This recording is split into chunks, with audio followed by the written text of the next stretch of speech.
Welcome to Goldfish on Games, where today we're checking out a light gun that might be considered a backward step from the previous generation. But you know what? I think it might be all the better because of it. So today let's check out the Sega Saturn Virtua Gun.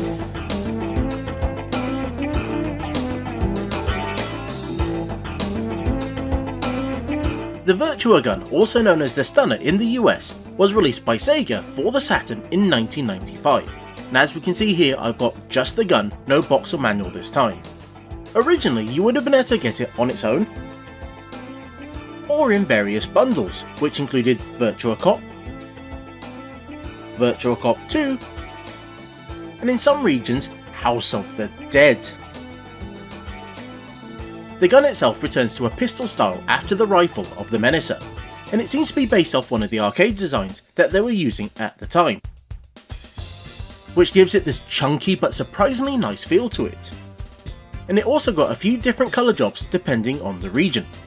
Japan went with a cool black, which I guess means they were not worried about it being mistaken for a real weapon, unlike Europe, which went with a bright blue colour, which we can see with mine, and in the United States they went with an even brighter red. There's no mistaking that. Unless you painted it or something, no one would ever do that. Button wise, it's much reduced compared to the Menacer as well. There is a trigger, and a single button near the front, which is labelled Start. The rest of the device is just plastic for weight and looks, as there's no moving parts or anything else that's fancy. And it was also very easy to set up. You simply plug it into the controller port, and that's it. So I guess the manual wasn't really needed after all. Now I've actually got a few of the pack-in titles for the hardware, so let's check out the gun in action. And where else should we start? Well, with the great combo of Virtua Cop 1 and 2. Unsurprisingly, both of these were originally arcade games and hit the arcade in 1994 and 1995, and it only took a year for each of them to arrive on the Saturn. And when viewed against some of the arcade to home ports, these are actually really well done.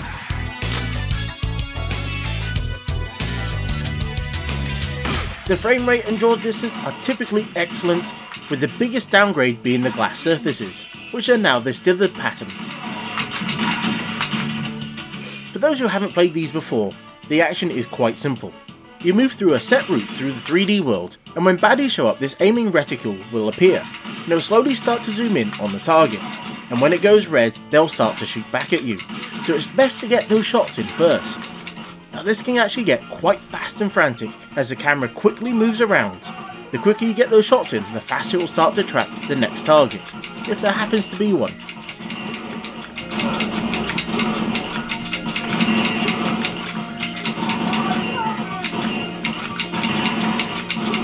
You can actually take out some of the enemies even if they don't have a targeting bracket, which might mean less targets later on. Or if you're really lucky, you might get some more health. As in the arcade, the home edition also supports 2 players, which can be played with both having light guns, or a mix and match between that and a controller. And if you want to completely break the game, use one of the arcade sticks and enable auto-fire on both fire and reload. It's like a machine gun.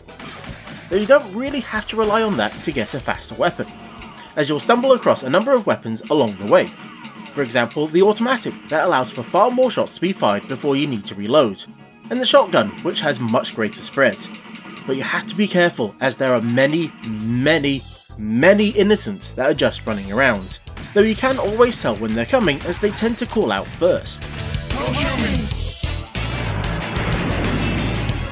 With most of the weapons you'll lose them if you get hit. Though I found with the rifle you seem to just get a single large magazine and then it's back to the regular pistol, which only has 6 bullets, so you have to get used to taking a few shots and then pointing away from the screen to reload.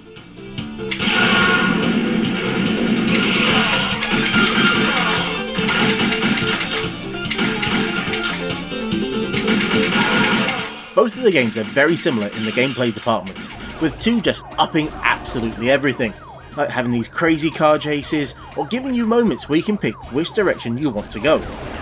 It is still just 3 missions per game, but they are absolutely great games and work wonderfully well with the Virtua Gun.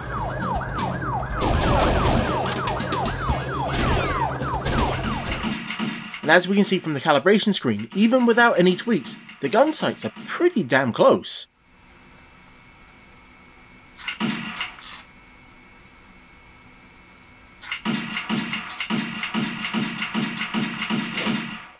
I really like how they managed to keep the positional hits in for the enemies.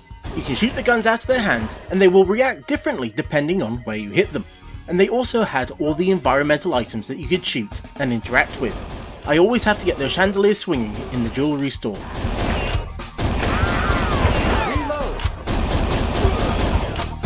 The only real downside was there wasn't a lot added when the game arrived in the home. Virtua Cop 1 had its training mode, and Virtua Cop 2 had an extra route added to the expert level, as well as a number of different cheats. You can also select which of the 3 characters to play as. Normally the character is set by which side of the screen you're playing on, but using a controller you can override this, so you can play as Michael Hardy, aka Rage, James Cools, aka Smarty, or Janet Marshall, aka Janet? Both games also had a mirror mode that could be unlocked when you finish the game. Help me!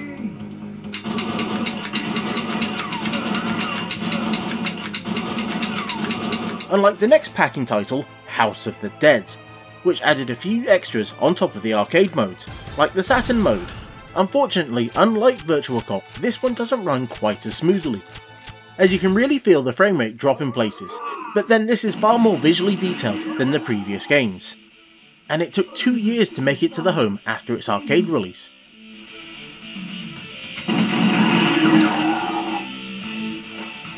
Help!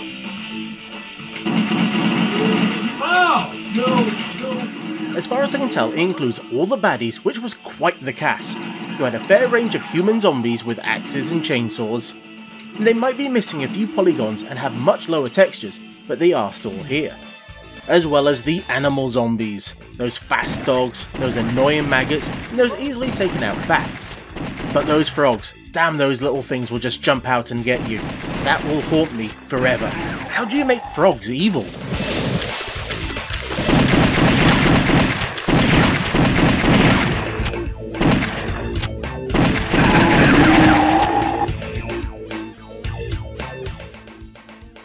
But if you can overlook the slowdown and the frequent loading screens, it's still a great game. It retains the multiple routes you can take through the house based on your actions, which is mostly based on if you save a scientist, or you happen to spot something and shoot it. Though you do have to be quick, as you don't always get a lot of time to do this, so you better be sharp on the draw. You also need to keep your wits about you during the loading screens, as it has a tendency of having something nasty waiting for you as soon as it's done and it gets going again.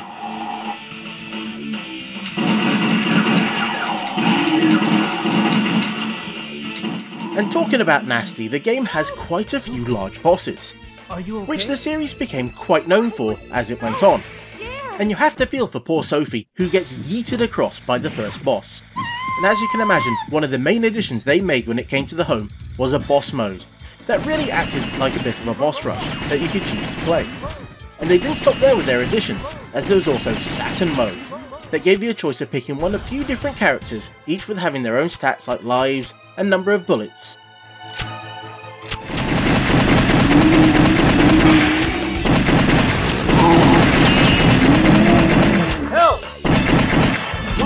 Even though it quickly becomes second nature to point the gun down and shoot to reload, it is nice to have the option of not having to do it quite so often. Amazingly, this was the only console port of House of the Dead, and it was released near the end of the Saturn's life, which doesn't make it the easiest of titles to get your hands on. Even with the slowdown and the odd missing polygon here and there, it's still great to play. That is helped by the fact that it's a relatively simple game to play. All you need is the trigger, as the start button is only used to pause the game. But the third parties had to get a little creative, as this was the only lightgun standard for the Saturn. Which does mean all those extra games have to support it. And there was about 9 or so of these games that included a number of cross-platform titles, like Chaos Control, which is a video-based lightgun game that had some interesting ways of trying to hide the baddies after you shot them.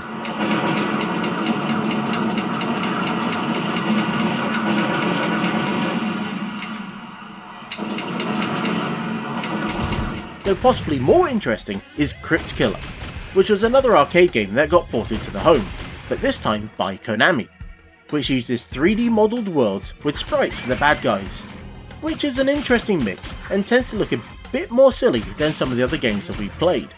But more importantly, it has this bomb that you can trigger, which is done by pressing the start button while aimed at the TV, and if you press it while pointing away, then it will pause the game, which was an interesting compromise. Reload.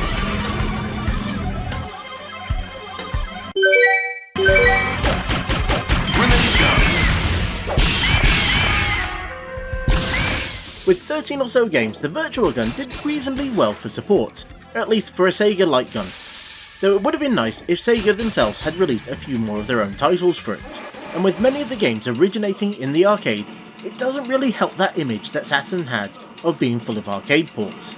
But then again, when they're as good as Virtua Cop, I'm not really complaining.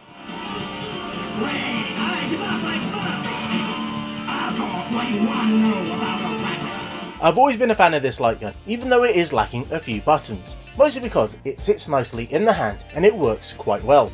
And if you had one back in the day, or even if you have one now, I'd love to hear what your go-to game is for it.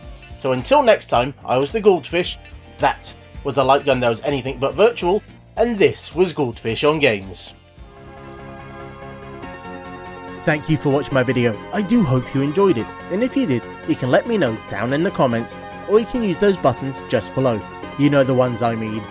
Or if you're not sure yet, then you can check out 2 other videos that I've done that are on the screen right now. So thank you again, and I hope to see you soon.